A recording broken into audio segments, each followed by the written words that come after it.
Donc, réparer le monde, sous-entendu un peu une prescription un petit peu, hein. Il faudrait réparer le monde, hein. Alors, réparer le monde, c'est un beau sujet, mais ça va pas du tout comme sujet. Parce que réparer le monde, c'est un beau sujet, mais un peu hors sujet, hein, par rapport à la situation qui est celle du monde. Non, dans réparer le monde, il y a au moins deux mots qui vont pas. Bon, déjà, le monde. Mais en fait, dans réparer le monde, en fait, c'est surtout réparer qui va pas. Réparer.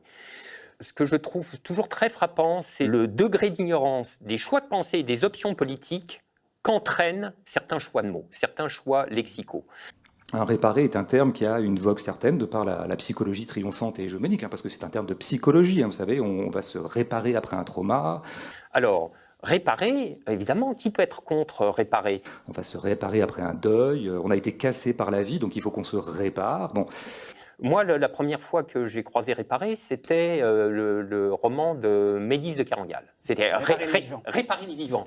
Le titre du roman à succès qui mettait en avant ce verbe, hein, réparer les vivants, le beau roman de Médis de Kerangal, était tiré d'une citation de Tchekhov, hein, qui est un médecin.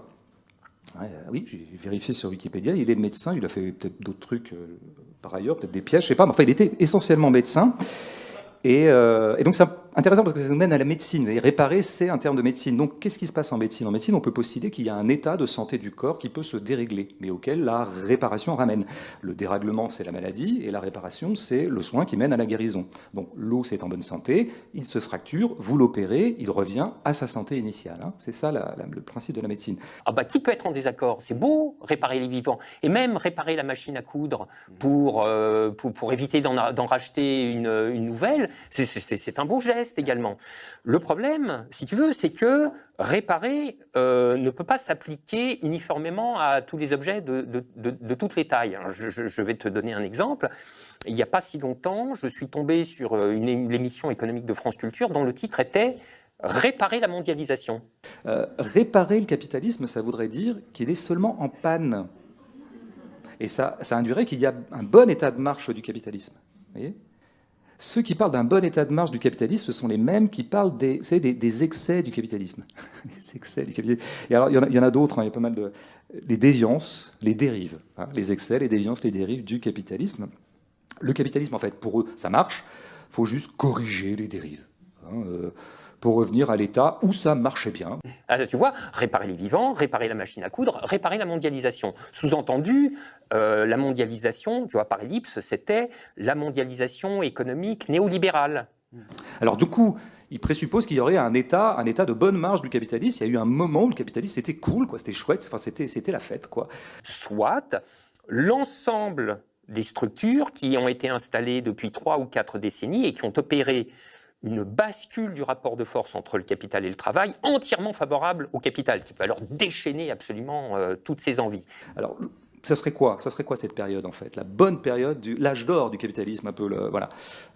Est-ce que c'était au tout début, au début du capitalisme industriel, on va dire? En tout cas, au début du 19e, par la fin 18e, quand il y avait des enfants qui travaillaient dans les fabriques, enfin, quand des enfants qui travaillaient et souvent mouraient dans les fabriques. Bon. Et donc, c'est ça qu'il faudrait réparer. Alors, ça pourrait être aussi le début de notre capitalisme industriel à nous, Français, c'est-à-dire les années 60, 70, 1880, quand, galvanisé par l'humaniste Jules Ferry, grand promoteur de l'école et des colonies obligatoires, les grandes firmes françaises pillaient toute l'Afrique occidentale. Et donc, c'est ça qu'il faudrait réparer. Non, il y aura un moment, par contre, où le capitalisme, c'était quand même pas rien, c'est les 30 Glorieuses. Bah, les 30 Glorieuses, quoi, les 30 Glorieuses. Je veux dire, voilà, le général, voilà, là, c'était du capitalisme. Bah oui, voilà, quoi. Il y avait des millions d'ouvriers et des mineurs qui se détruisaient la santé 50 heures par semaine et qui mouraient avant la retraite. Les 30 Glorieuses. Et donc, c'est ça qu'il faudrait réparer. Ma question, c'est ne faudrait-il pas plutôt bazarder? Voilà, c'est ça, hein, je pense, la formulation du problème. Bon, il n'y a pas d'état de santé du capitalisme. C'est pour ça que réparer, ça ne va pas, quoi. Enfin, la santé du capitalisme n'est que la santé des capitalistes. Si une économie capitaliste est parfois dite en bonne santé, c'est toujours au prix des sciatiques et de la sueur maladive de ceux qui la font tourner, qu'on appelle des travailleurs. La santé des capitalistes n'est possible qu'au prix de la maladie des travailleurs. c'est une formule. Elle est juste. Elle est de moi.